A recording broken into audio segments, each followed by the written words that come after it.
नमस्कार दोस्तों। हम रसों के बारे में चर्चा कर रहे थे। हमने अब से पहले के जो एपिसोड हैं उसमें रस किसे कहते हैं,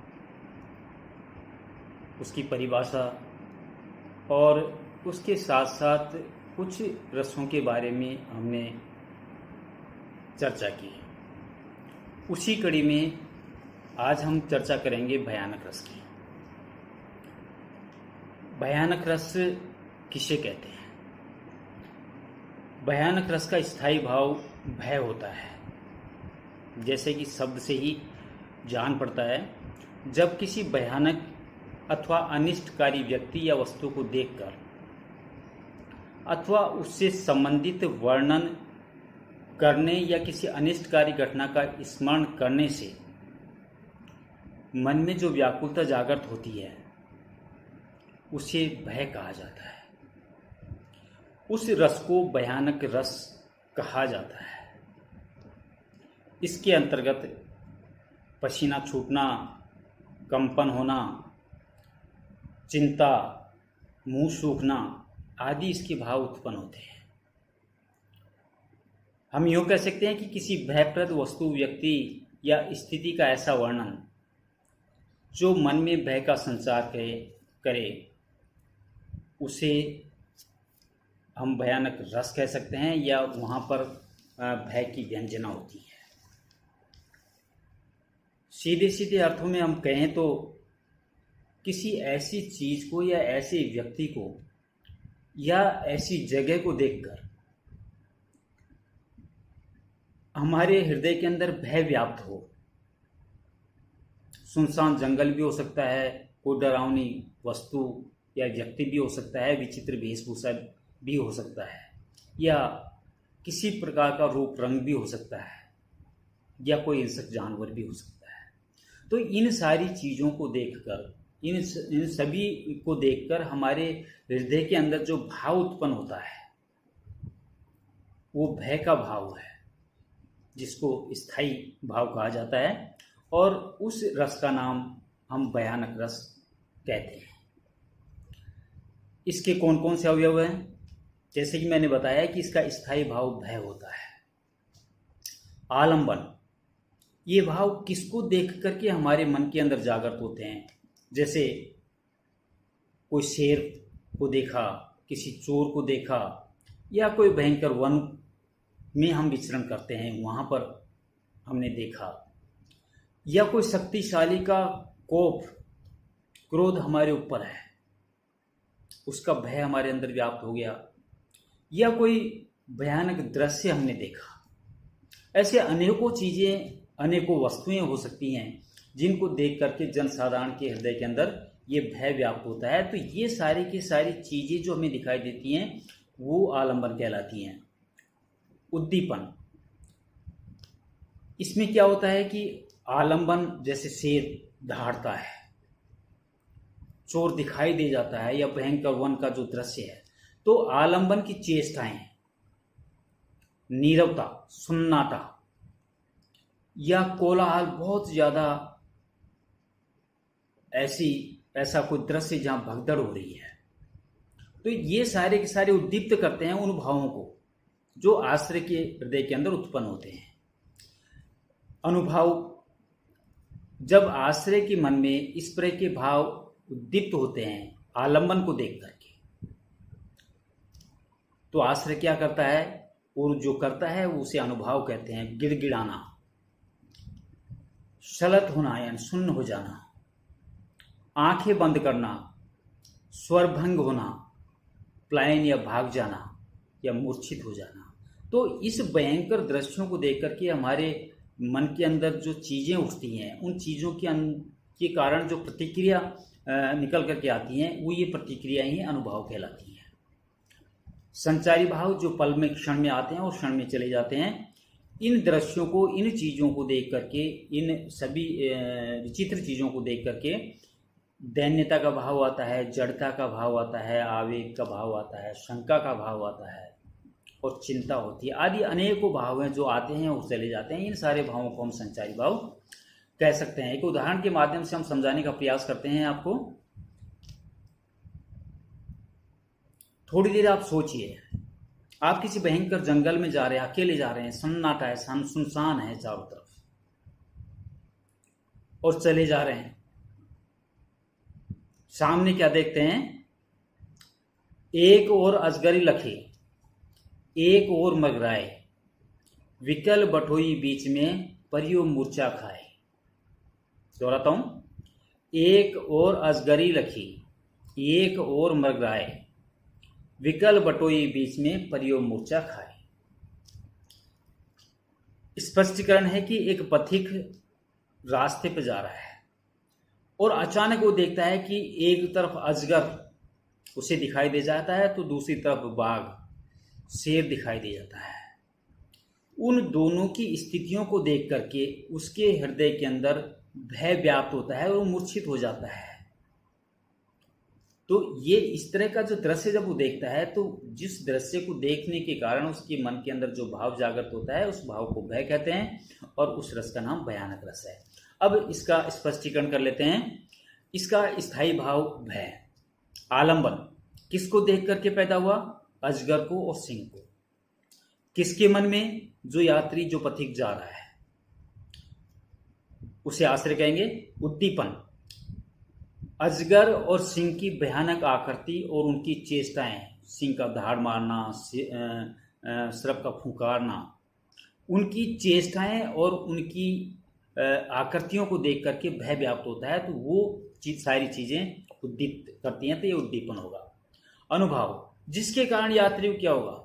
इन सारी चीजों को देखकर, इन सारे परिदृश्यों को देखकर तो उसको मूर्छा आ जाएगी, मूर्छित हो जाएगा, और वो मूर्छित ही उसका अनुभव है। संचारी भाव, जो पल में आता है वो पल में चला जाता है। आवेग आएगा, निर्वेद होगा, दैन्य होगा, शंका होगी, व्याधि होगा, त्रास होगा, पश्मार होगा, आदि आदि अनेकों भाव उसके अंदर पल पल में आएंगे और जाएंगे। तो ये सारे जो क्षणिक भाव हैं वो संचारी भाव होंगे। तो ये हुआ आपका भयानक रस, जिसका स्थायी भाव है भय। अगला रस है विवत्स रस। विवत्स रस का स्थायी भाव है जुगुप्सा।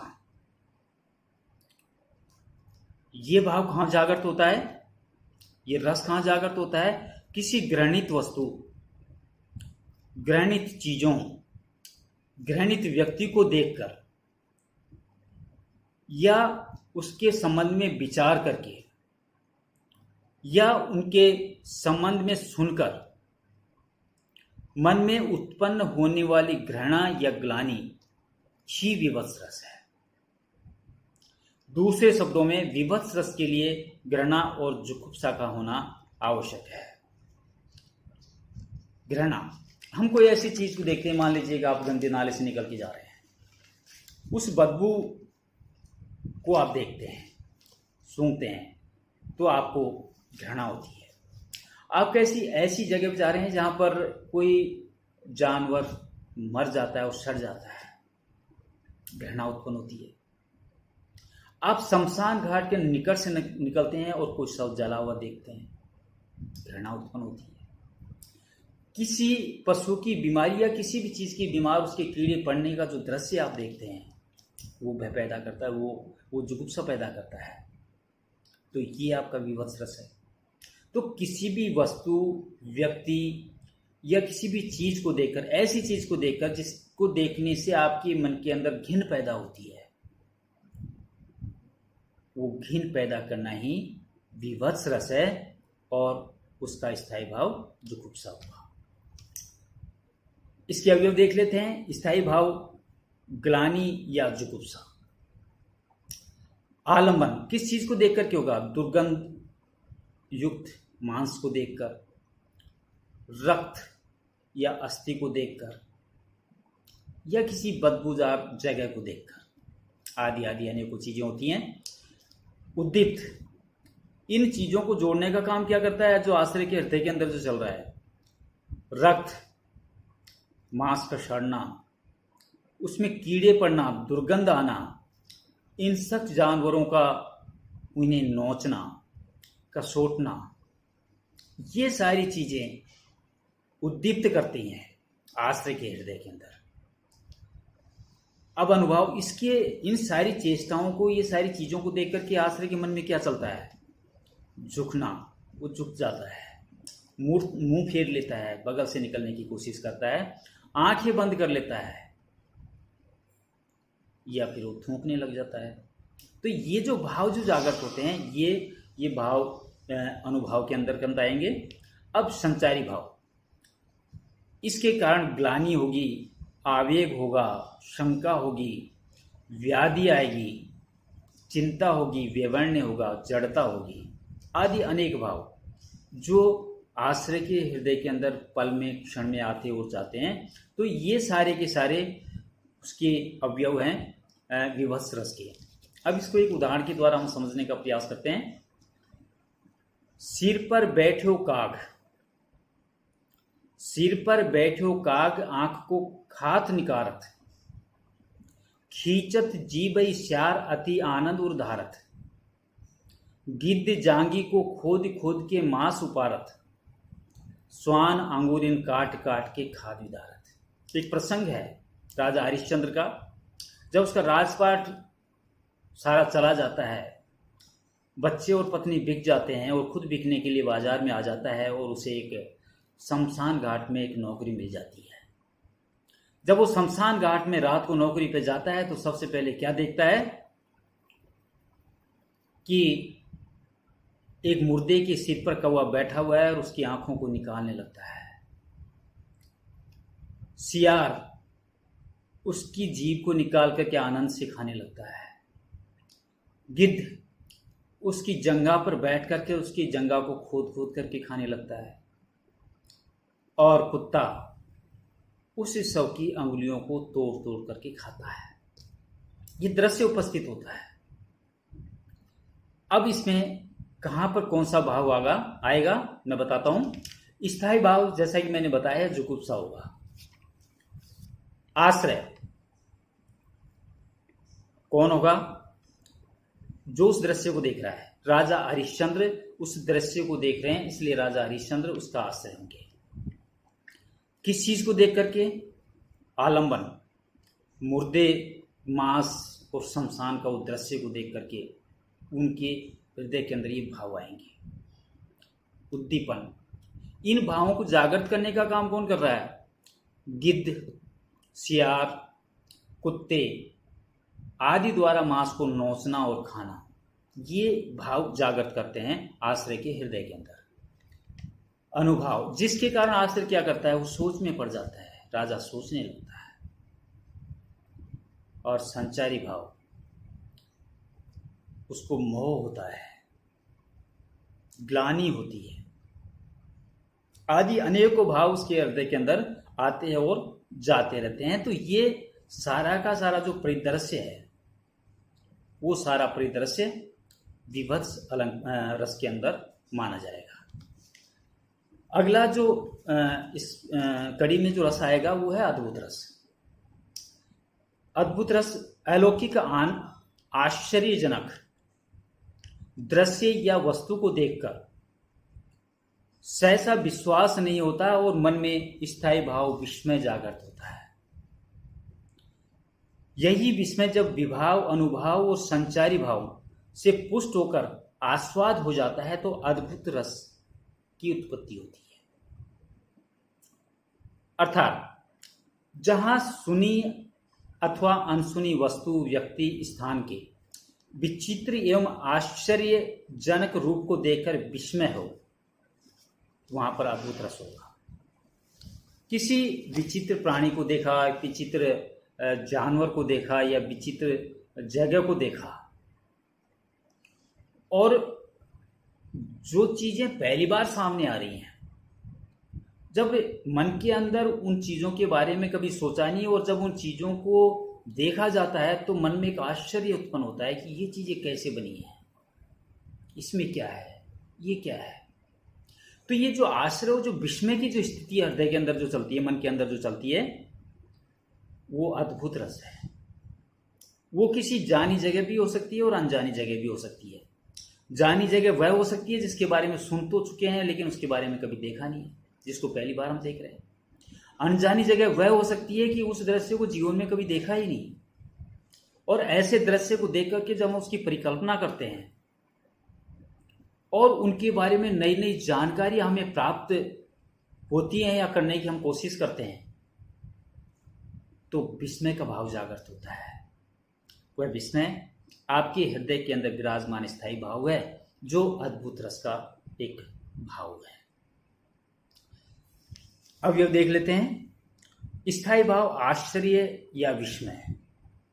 किसी अजीब चीज को देख करके मन के अंदर एक आश्चर्य का भाव जागृत होता है, विस्मय का भाव जागृत होता है, जो स्थायी भाव होता है। आश्चर्य विस्मित या आश्चर्यचकित व्यक्ति के हृदय के अंदर ये भाव जागृत होते हैं, जो उन चीजों को, उन वस्तुओं को या उस दृश्य को पहली बार देख रहा है। आलंबन किन चीजों को देखकर, विचित्र वस्तु को देखकर, असामान्य घटना को देखकर या विलक्षण दृश्य को देखकर, इन अनेकों चीजों को देखकर के पहली बार उसके हृदय के अंदर वो भाव जागृत होता है, तो यह आलंबन होगा, जिनको देखकर उसके हृदय के अंदर भाव जागृत होता है। अब उस भाव को जगाने का काम कौन करता है? उद्दीपन। उद्दीपन में क्या आएगा? उस वस्तु की विचित्रता, घटना की नवीनता या दृश्य की विलक्षणता, इन सारी चीजों को देख करके वो भाव जागृत होता है। तो ये चीजें उद्दीप्त करने का काम करती है आश्रय के हृदय के अंदर भाव को जागृत करने के लिए। तो ये हुआ उसका उद्दीपन। अनुभाव, जिसके कारण आश्रय क्या करेगा? आश्रय आश्चर्यचकित हो जाएगा, विस्मित हो जाएगा, और विस्मित होने के कारण वो मुंह फाड़ेगा। किसी चीज को एकटक देखना, मुंह फाड़ करके देखना। आंखें बड़ी करना, भौहें तानना, स्तंभित होना, जड़वत होना, गदगद होना, चुप हो जाना, मुंह ताकना, रोमांचित होना, ये इस तरह के भाव उसके अंदर जागृत होंगे। और ये सारे भाव उसके अनुभव के अंतर्गत आएंगे। अब ये सारे भाव आने के बाद में जो पल पल जो भाव आते हैं, संचारी भाव, उत्सुकता, उत्सुकता होगी उस चीज को, उसके बारे में जानने के लिए। आवेग, हर्ष, गारो, मोह, वितर्क आदि अनेक भाव उसके हृदय के अंदर जागृत होंगे, आएंगे और चले जाएंगे। तो ये सारे के सारे भाव अवयव अद्भुत रस के हैं, माने जाएंगे। अब एक उदाहरण के द्वारा समझने का प्रयास करते हैं। अखिल भुवन चर अचर सब हरि मुख में लखिमात, चकित बही गदगद वचन विकसत द्रग पुलकात। दृश्य है, माता यशोदा श्री कृष्ण को मक्खन खाते हुए पकड़ लेती है। श्री कृष्ण मना करता है कि मैंने माखन नहीं खाया। माँ यशोदा श्री कृष्ण से कहती है कि अपने मुंह फाड़ो, मुंह फाड़ के बताओ तुमने माखन खाया है कि नहीं खाया। भगवान श्री कृष्ण मुंह फाड़ते हैं, मुंह खोलते हैं, और जब वो मुंह खोलते हैं तो उसके अंदर जो दृश्य वो देखते हैं, संपूर्ण ब्रह्मांड को देखती है माता यशोदा। श्री कृष्ण के मुंह के अंदर जब संपूर्ण ब्रह्मांड को देखती है, सबके चर अचर प्राणियों को देखती हैं, प्रसन्नचित हो जाती है, गदगद हो जाती है, और उनकी आंखें आश्चर्यचकित होकर के फैल जाती हैं। एक दृश्य है। इस दृश्य में का स्पष्टीकरण हम करते हैं इन दो पंक्तियों के माध्यम से कि जो अद्भुत रस के अवयव हैं वो क्या यहाँ सटीक बैठ रहे हैं या नहीं। स्थायी भाव विस्मय, माता यशोदा जब श्री कृष्ण के द्वारा मुंह खोला जाता है और जो दृश्य देखती है उसके मन के अंदर विस्मय का भाव जागृत होता है। आश्चर्य कौन हुआ? किसके हृदय के अंदर मन के भाव जागृत हुए? माता यशोदा के। आलंबन किसको देख करके हुए? श्री कृष्ण के मुख को देखकर। उद्दीपन क्या देख करके हुआ? श्री कृष्ण के मुख के अंदर के दृश्य को देख करके वो भाव जागृत हुए। अनुभाव जिसके कारण आश्रय के हृदय के अंदर क्या हुआ? गदगद वचन, आंखों का फैलना, आश्चर्यचकित होना। संचारी भाव विस्मय होता है, आश्चर्य होता है, हर्ष होता है, आदि अनेक भाव माता यशोदा के हृदय के अंदर आते और जाते रहते हैं। दोस्तों, ये हुआ अद्भुत रस। अब मैं आज अपनी वाणी को यहीं विराम देता हूं। नमस्कार, बाय।